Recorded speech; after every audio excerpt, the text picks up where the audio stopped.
Observation को advice में बदलना, कम्युनिकेशन स्ट्रैटेजी, घर वालों को सिखाने की जगह उन्हें सच दिखाने का तरीका, that is very important case study. ये ऑब्जर्वेशन ये है कि उन्हें लगता है कि उनकी वैल्यू सिर्फ बोलने का ढंग पर है, पर अंदर से वो इनसिक्योर है।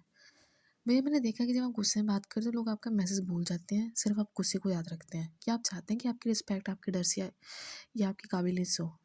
तो वो सिर्फ गलतियाँ नोट कर रहे हैं और बदला लेने की फिराक में है। सो दैट इज़, मुझे लग रहा है कि मैं पार्शली कर रही हूँ, पर सिर्फ ये देख रही हूँ कि अगर वो भी गलत करेगा जो वो कर रहे हैं तो उसमें फ़र्क क्या रह जाएगा। तो स्ट्रेस उन पर डंप हो रहा है। तो घर में सब लोग अपना कचरा अपने एक पास फेंक रहे हैं, अगर इसे साफ नहीं करेंगे तो एक सेहत को डिप्रेशन में बदलेगा। दैट इज़ हो रहा है, बहुत ज़्यादा हो रहा है, हम सबके साथ हो रहा है। सो जब छोटा भाई कहे कि पार्शली कर रही हैं तो लॉजिक मत दीजिए, वैलिडेशन दीजिए। उन्हें लग रहा है कि मैं उनका साथ दे रही हूँ और मेरा गुस्सा जायज़ है, पर मेरा मकसद उन्हें बचाना नहीं, झगड़े से बाहर निकालना है।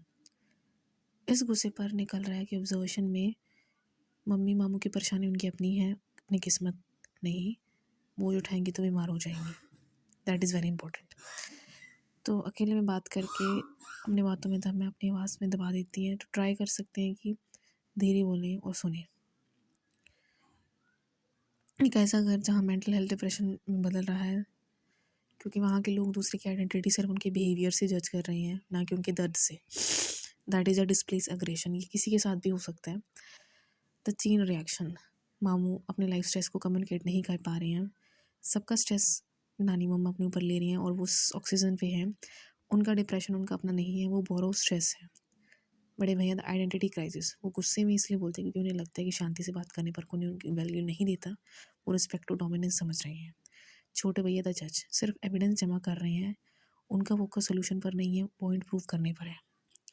सो सबसे पहले किया कि जो बड़े भैया को लगता है कि बड़े होने से रिस्पेक्ट मिलती है, भैया मैंने नोटिस किया कि आपकी बातों में लॉजिक होता है, पर जब आप गुस्से में बोलते हो तो आपका गुस्सा देखते हैं लोग, आपका मैसेज नहीं देखते हैं, और इमेज सिर्फ एक गुस्से वाले इंसान की रह जाती है। छोटे भैया वो आपको पार्शियल समझ रहे हैं, तुझे लग रहा है कि बड़े भैया की साइड ले रही हैं, पर ये सिर्फ देख रहे हो कि अगर तू भी वही रिएक्शन देगा तो तू उनसे अलग कैसे होगा, तू उनकी रिएक्शन कॉपी कर रहे हैं।